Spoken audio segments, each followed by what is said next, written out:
Hi, I'm Leeza. I'm an international transformation specialist, which means that I help people break through patterns that keep them stuck and also break through limiting beliefs.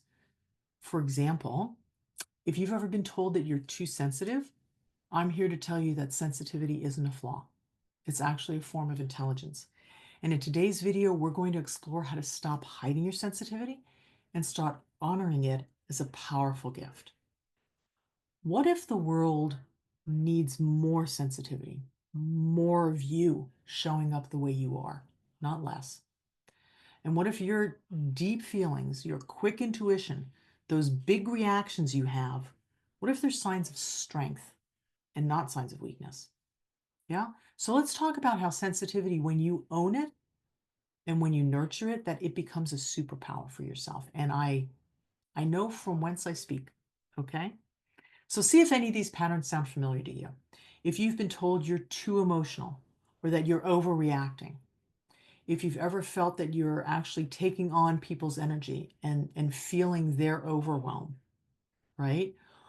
Or maybe you have double guessed your instincts because they don't seem logical for the situation, but there's something tapping at you, nagging, right? Um, or you simply feel things really deeply, more so than other people, and you try to hide it so that others won't judge you, right? But it's still going on for you, and there's that contrast internally and externally. And maybe you struggle to set boundaries because you're so tuned into others' needs that you're serving or overdoing for them and losing yourself in that, right? And you may try to toughen up in order to be accepted, right, in the world that honors stoicism and rewards being tough and strong.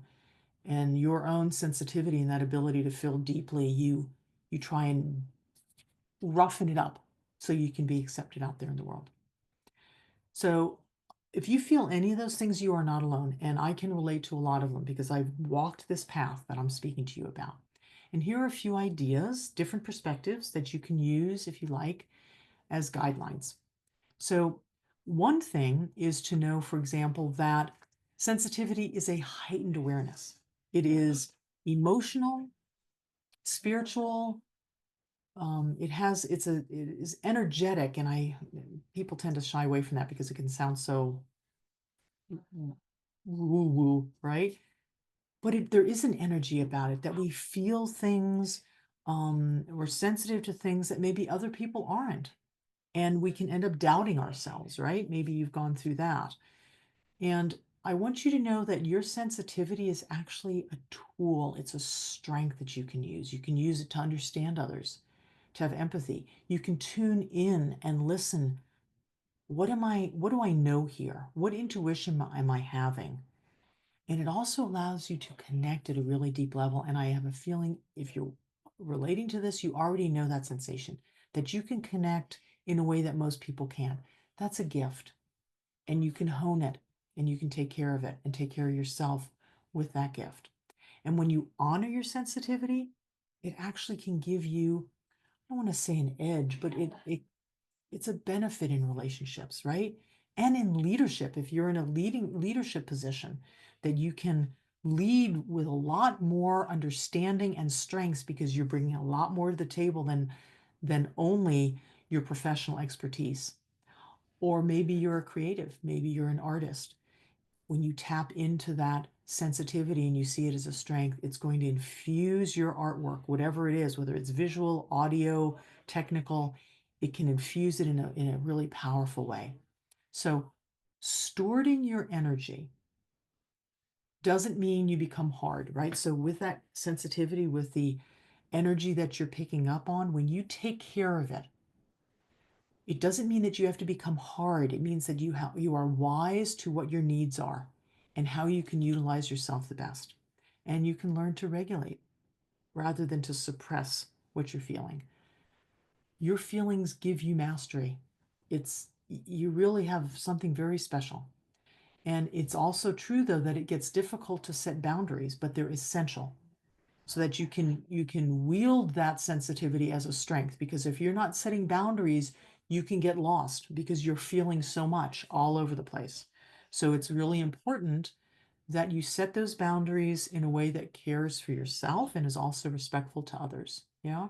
So sensitive people actually often lead change because you're feeling things that other people can't feel, or maybe they feel slightly and they ignore it. You have the opportunity to not ignore, to access and to utilize the gift of sensitivity that you are and that you also have. So I'm going to offer you an activity that you can do that I think would be really useful, and that is to start tracking your sensitivity. If you have a diary or you take notes, however you want to do it in your telephone, that over 3 days, just take a time frame so it doesn't get overwhelming. Over the next 3 days, jot down when you feel deeply affected in any way, positive, negative, neutral, whatever, but when you feel really affected by your environment or by somebody else's energy. You know the feeling, but you often, I'm guessing, don't define it or distinguish it. So I'm inviting you to do that, right, for 3 days. And so when you notice that, jot down the situation, jot down what you're feeling, and then ask, is this mine? Or am I absorbing something that isn't mine? And that practice builds awareness and it builds self-trust. I remember the first time that I did this, I was at a meeting and I started to shake. And I know that shaking, I used to feel that when I was angry as a young person. And in this meeting, I'm asking myself, why am I, it was like an internal shaking. Am I feeling angry? What am I angry about? So I'm asking myself because the reaction was there. And I was like, oh my gosh, I'm not angry. But this colleague sitting next to me was super angry, but they weren't expressing it. And that was the first time I recognized I was literally feeling their emotions.